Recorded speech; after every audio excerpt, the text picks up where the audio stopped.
Hello, everyone, and welcome to another episode of Security Confidential. I'm Rory. Today, our guest is Erika Carrara. Erika is an influential, strategic, business focused, and highly accomplished C suite executive. She's accomplished many things, such as being a CISO, Director of Information Technology, penetration tester, and IT security specialist. Erika is also a veteran of the United States Army and mentor. She's currently the CISO of Wabtec Corporation. Hey, Erika, nice to be. Yeah, thank you for joining us. thank you for having me on your show. Absolutely. So, first question for you: how did you really start your career in cybersecurity? Was it something that you fell into during the military, or did you go in with that mindset or that goal? No, it is a non-traditional path to cybersecurity. So I served as a military police officer in the United States Army, and when I was medically retired, I went and got a job on White Sands Missile Range as in the DoD space as a government service employee. Mm-hmm. And it was there. I think I was a police support assistant, and I wanted to work in tech, so I Okay. wrote my resume with a tech focus and applied for a job as a DoD contractor on the contract that services desktop support for the installation. And I got my first job at Okay. the data entry, and I have worked my way up from data entry to help desk to system administrator to an analyst, where I Wow. got selected to come back over to the DoD side, and that's when they were performing information assurance Okay. activities, and that is now called. Gotcha. sorry, Wow. sorry for the long path, but No, that's awesome. I mean, that's incredible to go from MP, not really anything about cyber involvement, and then all the way to where you are now and all those stops in between. I mean, that's incredible. It really is. there are aspects of physical security that have helped me in my career in Hmm. cybersecurity. So, piggybacking, and social engineering, and gaining access to areas that Yep. should be restricted. So there are certain things that have helped from that physical security space that have translated well in my career. Oh, absolutely, absolutely. That makes. I mean, I think it makes a lot of sense. I know it. Those two things, when you're looking at it, especially from the position you're in now, I feel like you have to come at it from both a physical security and a cybersecurity perspective. Yeah, I agree. Very cool. Um, I know you like to, mentor people and mentor young individuals. When you're talking to young people, what what kind of advice would you give them if they're looking to kind of step into that cyberspace, coming from a non-experienced role? Well, that's kind of the sweet spot is everybody has a different perspective, how they grew up, how they view the world, the different types of jobs they have. So m- my my message for them is don't be the one to tell you no. Hmm. Go ahead and try, because your unique perspective is necessary to have a robust cybersecurity practice in any organization. Hmm. Um, so, I mean, if you have any kind of diverse background, but you have a willingness and aptitude to learn, you can be in cybersecurity. Right. You should have a seat at the table. Absolutely, absolutely. That willingness to learn, I think, is crucial. I mean, in cyber or in any role that you're looking to step into, it's so much easier to teach somebody who wants to learn, who wants to advance. I mean Yes. that's major. Do you have any advice for veterans looking to transition into the cybersecurity field? Veterans take advantage of everything that is offered to you through your transition out of the military. It might seem like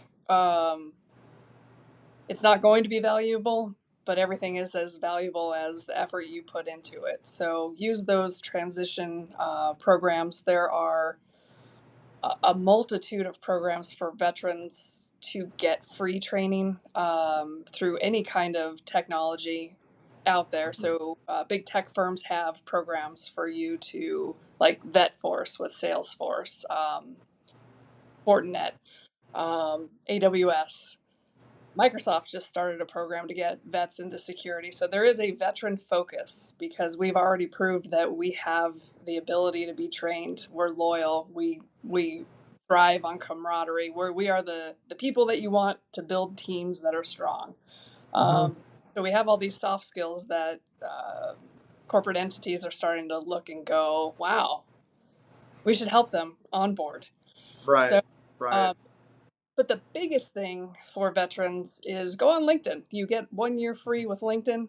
Subscribe to it. Find people that have the titles that you want, that you think you want, and ask them to connect.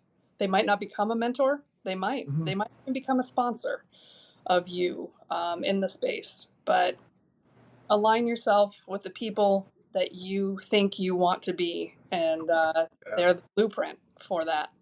Absolutely. Yeah. I think that's awesome. That's great advice. I know. I see a lot of people on LinkedIn all the time who, even if you really don't know that person, just growing your connection because you never know who might also know that person, or how those relationships are going to pan out. Yeah. So, you have a lot of experience with cybersecurity as well as mergers and acquisitions. How do you see cybersecurity fitting into the due diligence process when a company is looking at a new acquisition? So, yeah, I do have a lot of experience in mergers and acquisitions, and from that experience, it's sad to see that security is a bolt-on, an afterthought. It's not, you know, built into the process. So, it's having the conversations before the next merger or acquisition of the criteria that you want in the process, because there's a lot of cost that is associated with technical debt Mm-hmm. that you're going to inherit. You need to be aware of it so that it can become part of the negotiation. So, pretty close to upfront, you want to read in security and have a process already there to assess not just technical debt, but the security posture. Right. Technical debt is a big part of that security posture, but nonetheless, it doesn't matter the size of the organization. It's going to be an issue, especially Right. when about big ERPs, your financial systems, and Mm-hmm. it's good just to work with the existing program to make sure that there's security criteria, there's buy-in to put that security criteria in there, Mm-hmm. and at the appropriate phases. Yeah. Yep. No, that makes a lot of sense. I think the term you used, technical debt. I think that's a fantastic term.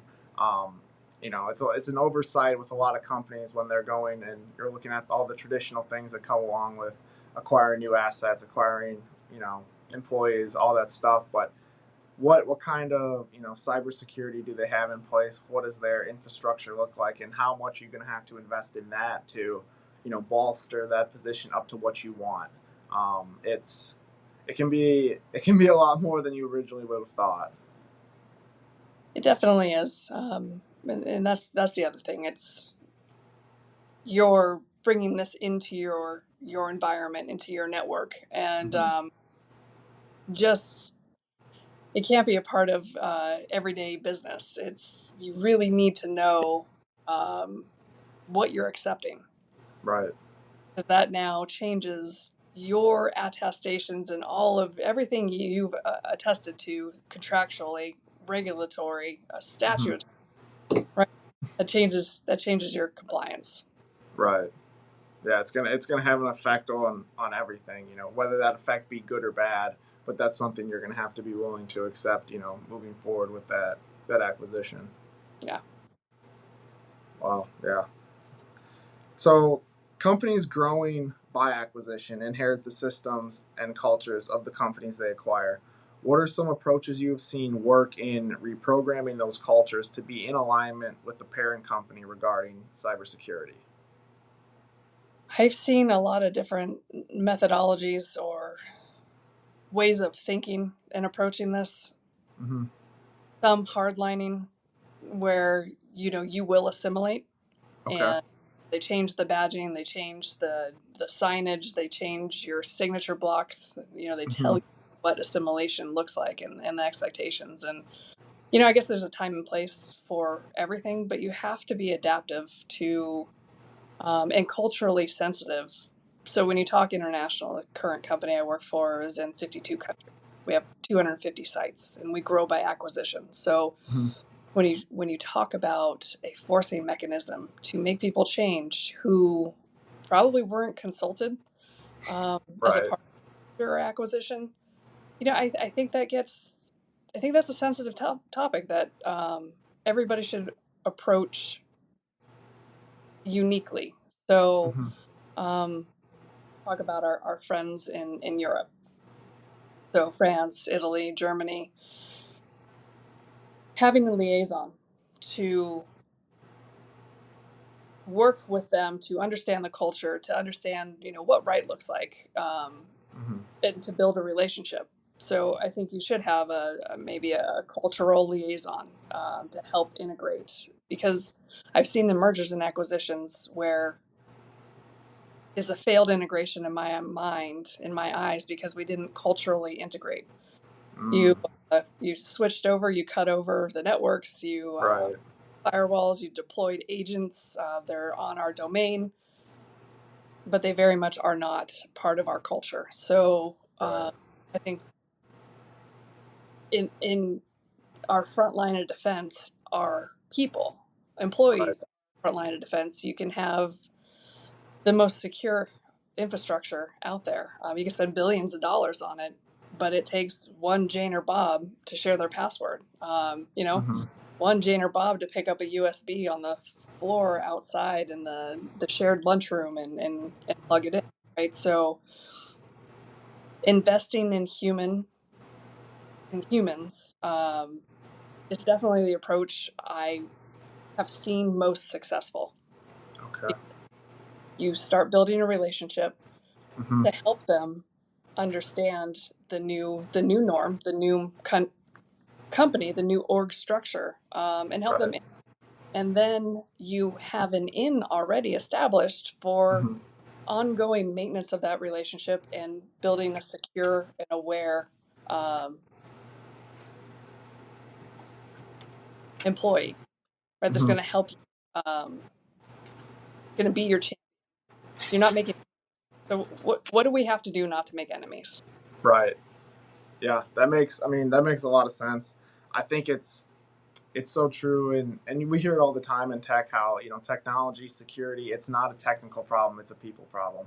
And, you know, if you're not going to start with the people, you're going to have problems all day long. And with mergers and acquisitions, there is a lot of, you know, a lot of new things that are going to change, and a lot of people tend to be resistant to that change. So I think, you know, your philosophy in streamlining that process, making it as smooth as you can of a transition, and from the aspect of, you know, the new employees, absolutely. I mean, I'm right on board with you. I think that's the right approach, without a doubt. Awesome. um, all right.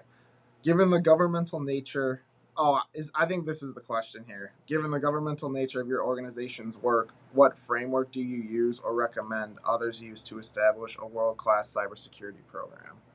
Well, I mean, throughout my career, I've used several, many different frameworks. Mm-hmm. Uh, but let's go with world class. So Okay. the ISO 27001. I can't say enough great things about it, because anything you implement with ISO 27001 isn't a check the box. ISO Mm-hmm. 27001 is voluntary. It might be contractually required, but it's voluntary. So it's a way to advertise that your organization takes information security seriously, that we Right. look at information security in our business processes. It's not just an IT problem, it's a business problem, right? Mm-hmm. So HR security, physical security, procurement, right? Sourcing, Yes. right? So it's third party risk management. Mm-hmm. Everything, anything you can think security and where security could be in your organization is covered in ISO 27001. And it maps nicely to NIST, CIS, you name it. If it's information security or has information security in the title, it's going to map nicely. You could always do better. I'm not saying Right. it is 100% coverage, but anything you implement is going to improve your security posture. Okay. And the requirements to communicate gaps, to have annual internal audits, just saying you're in alignment with ISO 27001 without that external audit to say you're certified. If you could show that you're aligned to ISO 27001, I think you're winning at this game because it's internationally recognized and accepted.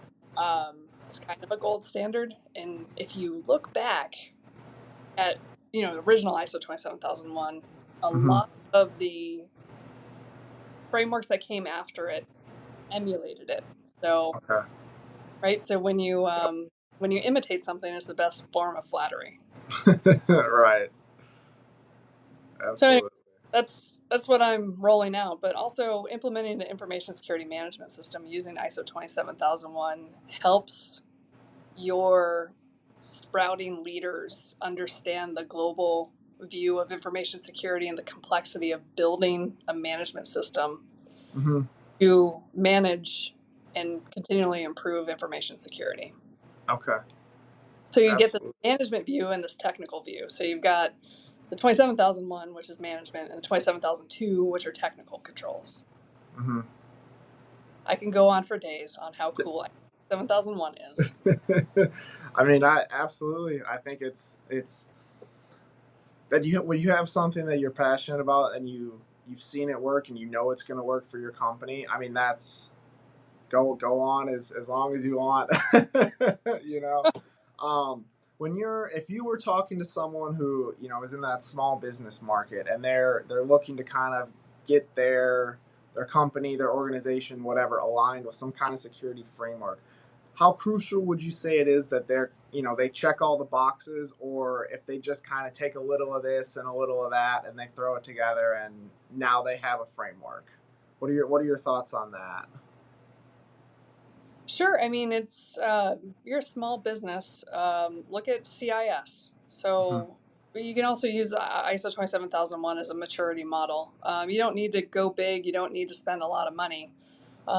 Industry best practices, but scoped to your needs, and that's ISO 27001 is interpretive. It's what does right look like at different levels. It's not a robust prescriptive framework like NIST 853. But CIS, your foundational, you should have the first 5 CIS controls, no matter who you are. If you have a computer deployed, your asset management, configuration management, vulnerability management, and identity and access control, right? Right. That should just be the primary. That is, if you ever want to do anything and build a security program, you need to have those 5 in place. Otherwise, it's a house of cards. If you don't know what you have, you can't secure it, right? If you Yep. don't know access, it's not secure. It's true. And if you're not doing the first 2, you're scanning, but you can't ever remediate because you don't know what you have or who has access to it. So, right, do it right if you're going to do it. Yeah. Absolutely. I mean, that's the truth with anything when it comes to businesses, right? I mean, if you're going to go all in, you gotta push all the chips on the table and stick to it. Especially with cybersecurity and the whole, it's so fast and it's so everything can. I mean, I don't know where I'm going with this right now, but it's if you're gonna really hone in on one aspect when you're starting up a business to really secure and to make sure it's airtight, I would say it should be the cybersecurity world, and all your banking's on there, your networks, everything that you have, your assets, whether that be sales or whatever you do, you probably do something online, and you'd think it'd be the best practice to really secure that up. It's mind blowing. I've been in the space 20 years, and Mm-hmm. security is still an afterthought. And it's like everything we do is digital. Right. Everything is online. Everything you do is on a computer. So I've always thought I want to work myself out of a job. I think if we hire security savvy people in their individual roles, you need a smaller security organization. But if Right. Failing to do that, your security budget is going to balloon. You're going to need a lot of security practitioners to chase engineers, to chase business analysts, to grovel in front of the board for more Yeah. money. We can't be effective with the staff that we have. However, if you shift that dynamic, like I'm trying to do currently, and put security as a job description in every new job description that's posted, so you're looking for something that is security aware. Not you didn't go to security training, but I'm also going to hold you to your job description that you should be thinking about how you're going to protect the organization and the information that you're allowed to touch in conjunction with your job. So, Right. when you're thinking about small business, everybody wears a bunch of hats. So security should be just hire people that care about their information security, and they're going to care about your information security. Yep. Right? Absolutely. And I think that even all that you could tie this even back to soft skills and why veterans tend to perform better in Fortune 500 companies these days. They have those soft skills drilled into them inherently. It's security of what you're doing at work, what you do with your ID, how you carry yourself. It needs to be locked down, and that's something that you definitely get with veterans as well. Yeah, it's crazy. it's a fun veteran joke, but unattended, unsecure means it's yours. So, I mean, look at it. Look at cloud containers, unattended, unsecure. Guess what? Everybody has that data that was in that container. So, that principle is universal. Right. Make Absolutely. sure it's attended and secure. I like that. That's a good one. What motivates bad actors in your experience in your sector? I think there's a few different motivations. I think it all comes back to some level of greed, and those that aren't greedy probably bragging rights. Okay. But those are tied so closely together. The more revenue you can generate from your bad acting, the more notorious you are going to be. Mm-hmm. So, name recognition. I mean, I don't think there's anything better than for them, not for me, for Right. them. Name in the news. To be able to say I'm responsible for this latest Mm-hmm. breach, big name corporation like a Walmart. I think a Walmart would be that pinnacle for them.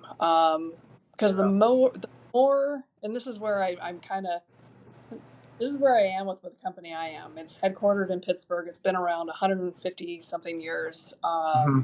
I walk around Pittsburgh and I'm like, hey, I work for Wabtec, and they're like, who? And half of me is kind of like, that bothers me. The other half is like, no, that's cool. The more people that don't know Wabtec, you know, we're Yep. the least known Fortune 500 out there. Mm-hmm. And sometimes I'm okay with that, but other times that hurts from a recruiting perspective. That also Right. hurts from a retention perspective, because when the AWSs of the world come along and offer somebody on my team, the notoriety, the name recognition alone, Mm-hmm. let alone pay, is some things you just can't compete with. So back to your question, I think that's the bigger the takedown, the more money and recognition you'll get. The recognition leads to more money, so it might be a double-edged sword now with them too, because then you're on the watch list. Then Right. you're the top five for the intelligence and cyber crime to take down. So Mm-hmm. depends. Suicide mission Yeah. or not. Yeah. Absolutely. I think it's all like you said, greed and bragging rights. Those seem to be the two main things these days, because it's unless you're really going after ransom with cryptocurrency, it's everything is trackable, everything's traceable. Like you know it's going to come out that you were the one who did it sooner or later. So it's definitely a name game without a doubt. Yeah, and there's the way you take down, the Mhm. ingenuity behind the take. the techniques you're using. All of that comes to light, and the genius behind it sometimes is amazing. I don't want to give too much credit here, but you it fascinates me, the time spent, because I've always said, when you're doing penetration testing, everybody thinks, oh, it's fast paced and it's the sexy side of cybersecurity, and it's like fishing, or it's I don't know. It's what I see fishing. It's a lot of effort, but baiting game. You lay traps and you wait for somebody to take the bait. But it's not the what they put in the movies. Right. Right. No, I agree with you. It's like when you're setting up those email campaigns for your company or whatever, you could send out the basic generic ones, but everybody knows right away that that's this was training, this is a test or whatever. But when you actually put in some time and you create that email, and you make it look real, and then you make the unsubscribe button, the button that releases the malware, that's when you really, get people to fall into that trap and fall into the real score, right? Right. So there can be a craft to it without a doubt. So I think that's a motivation too, to be known for something different. Mm-hmm. Yeah, absolutely. All right. Are there policies that you think the government should adopt that would better deter bad actors?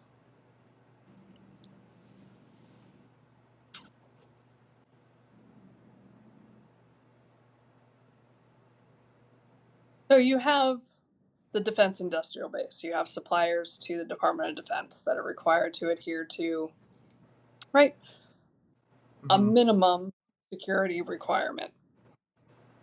So the federal government, in a silo, decided to do this.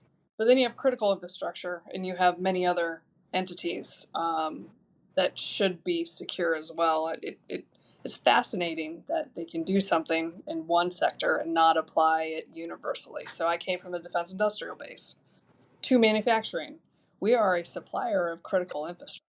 However, there are no flowdowns from critical infrastructure contracts to their suppliers. That, I think, is a major misstep. If you do something, and I'm not going to say it's done well, CMMC Mm-hmm. has been kind of a snafu. But NIST 800-171, if it wasn't self-attestation, that is information security for non-federal organizations. I think that's relatively good. I'm not going to say anything is, perfect, because perfection doesn't exist, and that was the Right. biggest problem. Right, Mm-hmm. zero nonconformities or zero poems, and it was like, when is any practice ever zero? Yep. Yep. That's when are you 100% saturated on all your security clients on every single asset, on in your organization? Yep. Every computer's patched, everything's up to date. Right. Right. Um, you're not even sure how you even enforce that. But back to the question. I don't even know where I was going. Oh yeah, what can the government do? I think the government should get out of their own way and bring in actual experts to say this is how you get in front of something, because everything we do in the government is reactive. So I just Mm-hmm. went to the NCFTA, cybercrime forum here in Pittsburgh, Okay. and they're the brightest minds in law enforcement, or from around the globe, talking about cybercrime. Mm-hmm. Those are the type of people you want in the room. So take politics out of it and just get the right people in the Right. room, have a conversation about how do you proactively thwart bad actors, Mm-hmm. what universal application. So we talked earlier about CIS, about the fundamentals, Right. uh, right? How do we have a framework like that for SMBs through, Fortune 500s, to say we're this level, we're level 1, level 2, level 3. because I've got a whole organization of IT that goes, Erika, we agree with your security strategy, but we don't know what right looks like. Exactly. We want to do the right thing, but we don't know what right looks like. So that's kind of the PSA you want the government to put out. This is what direct cyber hygiene looks like. Yeah. And put out where there's no infighting, where, if you have to do it in a think tank and then you come out and say, this is what right looks like, and then grow and improve it, because you can always, different perspectives, you get a different way of thinking and get ways to improve, but start somewhere. Because then you have universal, hey, this is the United States, or this is NAFTA, or this is, the global cyber posture for Windows 10, Windows 11, Right. Android, iPhone, whatever it is. We can do this. I think that's what we need, because people want to do the right thing. They just don't know what that looks like. Yeah. Yeah, I would agree with that. I mean, there's so many different people who they all kind of are on the same page, but they have different ways to get there. And if you can streamline that process of, hey, let's just start here and build to, one end goal, rather than, well, we're going to do this, we're going to do that. It's bring it all together, set the foundation, like you said, and then, let those industry leaders, those experts kind of take the reins and say, hey, this is the move. Yeah. It would be helpful. But also, pressure needs to be put where I think pressure belongs. And I'm not sure how to even begin to do this, but I've always thought, we're buying Microsoft, right? But Microsoft knows what right security looks like. Why aren't they just deploying it secure? You have AWS, and you have different levels of, you can buy AWS commercial, you can buy AWS GovCloud. Why isn't GovCloud the standard? Why even offer something that could possibly, and I understand there's choices, Right. but if you know what correct cyber posture looks like, why not just deploy it? Why do I have to pay for it? So it's like you buy this tool, but then you have to pay for all this security to secure it. Right. Bigger entities would push back and say, you know how to secure it, but it becomes cost prohibitive to do a lot of it. So it's kind of like, which baby am I going to give away? Because I can't pay for it. Yeah. Anyway, that's the weirdest thing. You got vendors that know how to deploy securely and are happy to sell it to you afterwards, when they develop. Yeah. But it doesn't come with it. Yeah, that's an interesting point. It's controversy. You would think I know, it would. So. You would think that security would be, inherent to the sale or even the functionality of that device or that service, whatever it is that you're going to buy. Maybe that's just capitalism at its finest. For sure, and I'm nothing against capitalism. I'm all for it. If you know what right looks like, Yep. and you're not sharing it, who's the real villain here? Yeah, that's true. Absolutely. If you can keep people safe with a little extra effort, why wouldn't you? Yeah. Can you shed some light on what defense in depth should entail for critical infrastructure companies? Yeah, I don't know if I have a lot to say on this outside of everything I already shared. It's to me, and maybe that's just the length of time I've been in the profession, is a common sense approach to security. Defense in depth is, where are you going to get the best bang for your buck? I know everybody has a budget, right? And everybody has the talent that they have, and you should have the foundation, the fundamentals, the basics. So the fundamental level CIS and then basic level CIS. That's a good place to start. And then looking at threat intel, actionable threat intel, and your vulnerabilities. So I know there's a lot of people that talk about defense in depth that have a lot more experience than I do. But taking a common sense approach, pooling the money where it makes the most sense, and to me, that's my high value and my externally facing assets get more protection than others, and then working off of that threat intel, what actually can happen, what is what's live, what's in the wild, what's going on, and addressing that. Okay. Yeah. And I know that's not true defense in depth, but that's the approach that makes sense for the budget that I have. Now, if you have the budget of the federal government, defense in depth is going to look a lot different. Yeah. You're going to have a lot more Absolutely. to throw at that. Right. But that's, I think, coming at it from a budget approach is the right approach, because you need to really think about what can I afford, and then out of what can I afford, what is going to keep me the most secure, or what's going to have the greatest security impact on my organization, my users, my endpoints, right? There's a lot of work that goes into that. So you're talking about threat hunting. You're talking about having a see something, say something capability. You have bounty bug hunting capabilities deployed. So that takes a lot also. However, true actionable data is way better than saturation of tools that might not be applied in the right places. That makes sense. So there's a lot of people that talk about what defense in depth looks like, correct? And I agree with them. Not kicking this hornet's nest. I agree with them 1,000,000%. But you have to look at what you can do with what you have. You also have to look at strategy and road mapping, and how, if that's your end goal, how do you get there? Right. Yeah.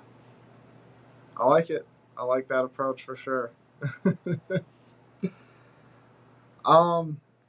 So when you're talking about risk mitigation and you're looking at your third party vendors, suppliers, and contractors, what sort of thoughts go into that?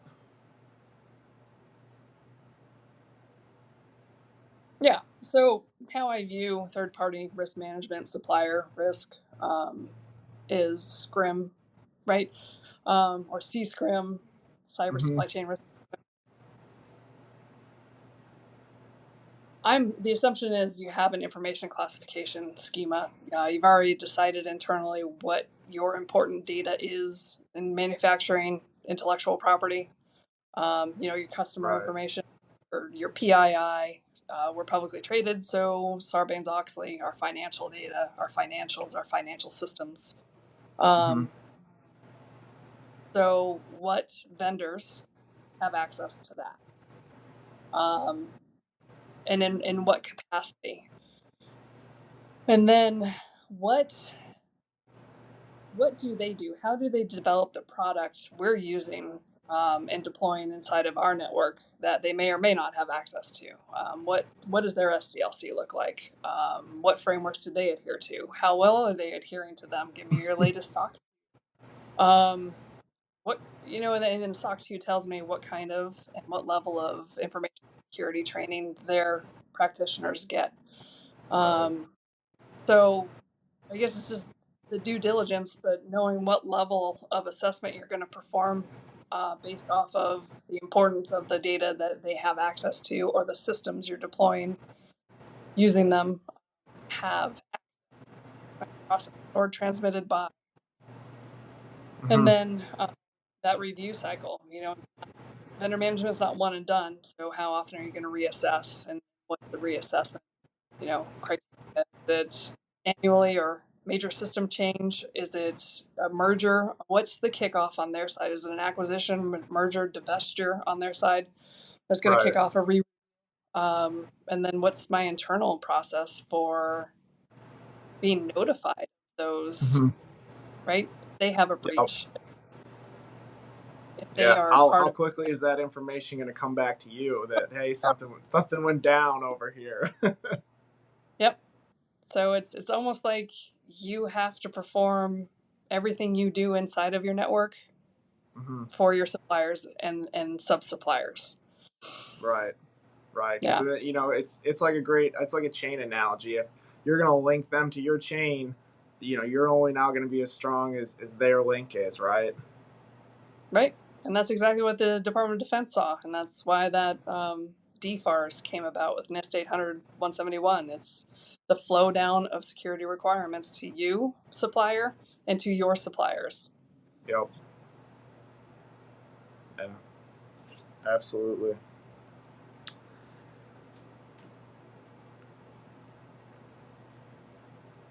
All right. So this is kind of like a follow-along question to that. For small businesses that work with you, what are your expectations regarding cybersecurity for them? So, well, we have T's and C's that cover that, terms and conditions. Okay. Right before this, I got off a call about one of our bigger customers having the same level of defense industrial base slowdowns to us. Mm-hmm. Not new to me, so able to have that conversation. But the expectation that a piece of cast iron that you're buying from us to put on something have information security requirements is it's worth having a conversation about. But this Yeah. entity wants to apply these requirements universally. So am I going to go look at the information security of the supplier of that raw material? Mm-hmm. Does it matter? On some levels, yes. So you Right. have to look at what makes sense, that common sense approach again.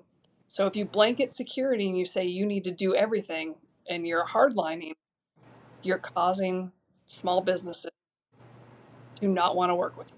Because the easiest thing is just to say, that's crazy. But you do want to ask how they perform basic security functions. Mm-hmm. So wherever they interface with you and your systems, you give them access to a system for parts, pricing, bidding, then Mm-hmm. ask the questions relevant to the interconnections you have. I think it's always fair to ask about their awareness of their employees, especially if they're allowed to upload attachments. Maybe what do they use, right? So just Yeah. the basics fundamentals again of CIS. Are they Right. meeting them? Are they not? But as far as an entire framework attestation, please attest to this. I think it's necessary and too robust. You have to look at case by case. What is it? If you're a small business, what is it that makes sense? Mm-hmm. Yeah. Absolutely. And I think going back to your hard line approach, that you're really the harder your line is, I think the worse off your company's going to be in the sense of making deals, bringing on partners, being someone who is able to grow if you're too focused around those hard stops when it comes to security. So you have to find that right middle ground, like you said. Yeah, but I mean, there's also an aerospace supplier that just got taken to court for lying on their cybersecurity attestation in a contract, saying we are secure and they're not. So there's also the Yeah. prosecution that if if you say you're doing something you're not doing, you Mm-hmm. do run the risk of being in breach of contract and subject Right. to serious penalties. So it's easier for a small business to say, I'm not, I don't need this business. And Absolutely. enough Yeah. small businesses, you're probably going to work your way out of a job. Yeah. I mean, that's That's very true. It's yeah. All right. So next question, changing subjects a little bit. On your LinkedIn, your banner background, I don't know, I think it's called a banner. Is girl code. Tell us a little bit about that. I am I I love mentoring. Mm-hmm. For a long time, when I lived in the Pacific Northwest, I was part of a couple groups that mentored veterans. And then I learned a lot about diversity and inclusion in my last position at Parsons Corporation. It was part of their culture, it was ingrained. And I thought, yeah, I need to get more involved in women in tech. And where do you start there? So, girls, middle school, their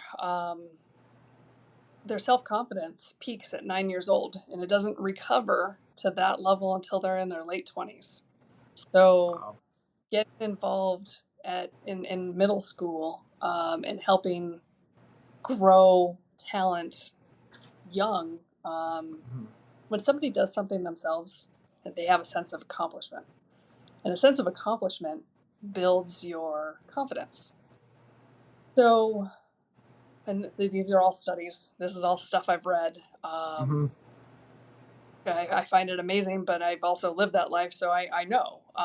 But girls, um, girls are quicker to tell themselves no than to take chances and take risks, calculated risks, not, you know. Um, but if you don't take risks, if you don't fail, because girls don't like to fail, we've been told we need to be perfect. I don't know Right. why. I think it's ridiculous. Um, but we strive for perfection, and we're super mad at ourselves if we're not perfect. And if we don't get something the first time we do it, we don't do it again. We don't Mm. take that failure and go, huh, let me try it a different way and fail again. And then, okay, now I'm learning.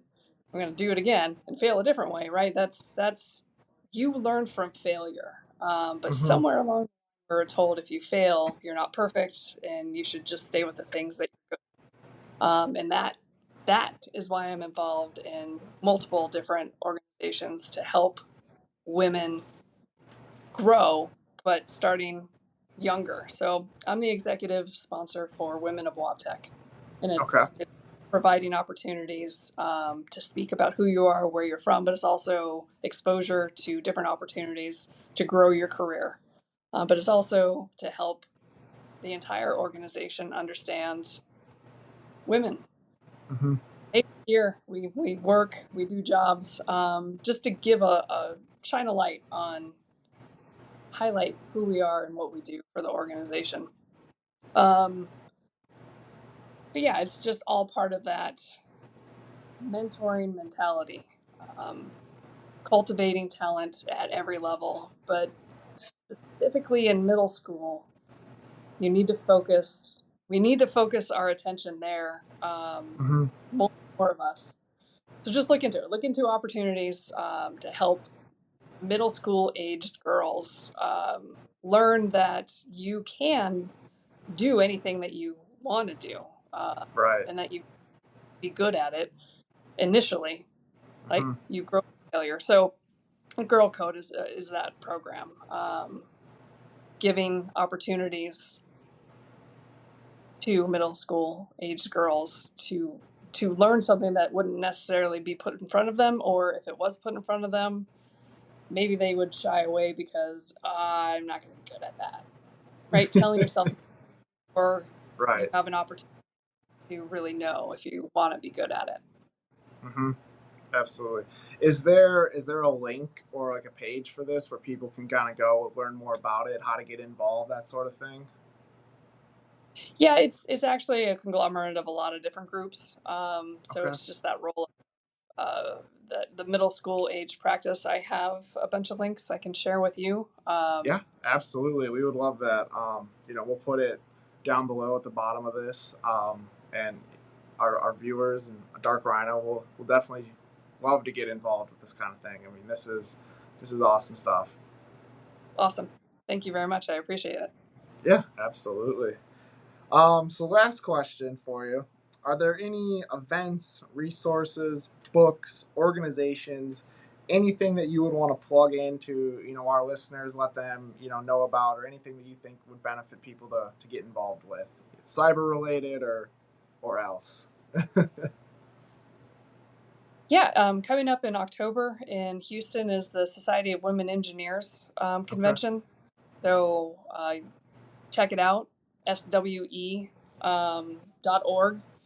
And we are sponsoring some of our engineers to that event.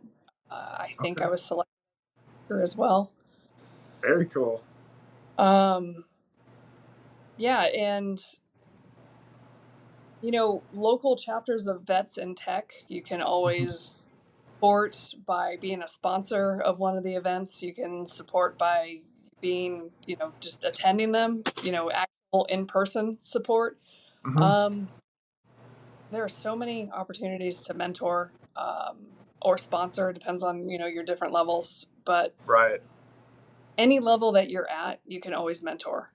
Just Mm-hmm. think of where you are today compared to where you were 10 years ago.